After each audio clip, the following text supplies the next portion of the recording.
अगर कभी आपके शहर पर न्यूक्लियर अटैक हो गया तो आप क्या करेंगे? सोचिए, एक पल में सब कुछ खत्म हो सकता है। घर, लोग, सपने, सब राख में बदल सकता है। लेकिन क्या वाकई आप कुछ कर सकते हैं ताकि जिंदा बच सकें? अगर आप अभी से तैयार हैं, ये जानकारी जिंदगी और मौत के बीच की दूरी तय कर सकती है। क्योंकि जब एक न्यूक्लियर बम गिरता है तो सिर्फ धमाका ही नहीं होता, उसके बाद शुरू होता है वो खतरनाक खेल जिसे कहते हैं रेडिएशन फॉलआउट। और उसमें जो जिंदा बचता है वो भी धीरे धीरे मरने लगता है। सबसे पहले जानिए कि जैसे ही न्यूक्लियर बम गिरता है, एक तेज सफेद रोशनी आपके सामने आती है। इस रोशनी को देखना मतलब अपनी आंखों की रोशनी खो देना। आप अंधे हो सकते हैं स्थायी रूप से। इसलिए पहला कदम, जैसे ही धमाके की खबर मिले या रोशनी दिखे, तुरंत जमीन पर लेट जाइए, अपनी आंखें और कान बंद कर लीजिए और चेहरे को किसी कपड़े से ढक लीजिए। ये पहली रक्षा है। अब सवाल उठता है कि कहां जाएं? तो याद रखिए, अगर आपके आसपास कोई मेट्रो स्टेशन है, बेसमेंट है, अंडरग्राउंड पार्किंग है, तो वहीं भागिए। क्योंकि जमीन के नीचे रहना न्यूक्लियर फॉलआउट से बचने का सबसे कारगर तरीका है। लेकिन अगर कुछ नहीं है तो अपने घर को ही शेल्टर बनाना पड़ेगा। सारी खिड़कियां, दरवाजे बंद कर दीजिए। हर छोटी छोटी दरार को भी किसी कपड़े, टेप या गत्ते से बंद कीजिए। हवा का एक भी रास्ता नहीं खुला रहना चाहिए। अटैक से पहले या जैसे ही खबर मिले, आपके पास सिर्फ कुछ मिनट होंगे। उसी वक्त पानी भरिए, बाल्टी, बोतल, ड्रम, जो भी है।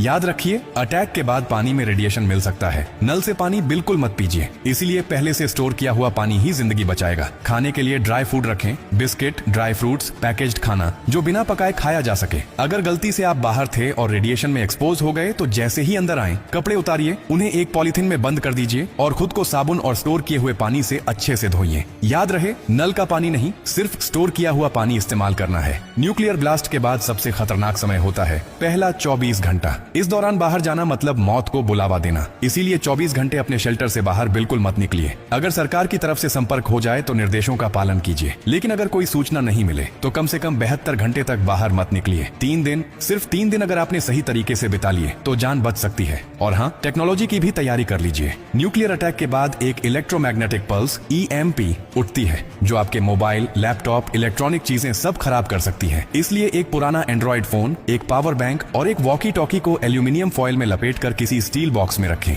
ये आपको बाकी दुनिया से संपर्क में रखेगा। सबसे जरूरी बात, घबराइए मत, पैनिक नहीं करना है। हर फैसला सोच समझ कर लीजिए, क्योंकि न्यूक्लियर अटैक एक टाइम गेम है। जो जितना शांत रहेगा, उसकी जान बचने के चांस उतने ही ज्यादा होंगे। और याद रखिए, ये जानकारी सिर्फ आपके लिए नहीं, बल्कि आपके परिवार, दोस्तों, पड़ोसियों और पूरे समाज के लिए है। क्या आप अकेले सुरक्षित रहना चाहते हैं? नहीं ना? तो इस जानकारी को हर उस इंसान तक पहुंचाइए जिसकी जिंदगी की आपको परवाह है। हो सकता है आपकी एक शेयर से किसी माँ का बच्चा जिंदा रह जाए, किसी पिता की आखिरी उम्मीद बच जाए, किसी बहन का भाई लौट कर घर आ जाए। और यही तो असली इंसानियत है। और हाँ, जब आप जिंदगी बांट रहे हैं तो एक वादा भी कीजिए। डॉक्टर कार्डियो की हर पोस्ट से कुछ सीखेंगे और दूसरों को भी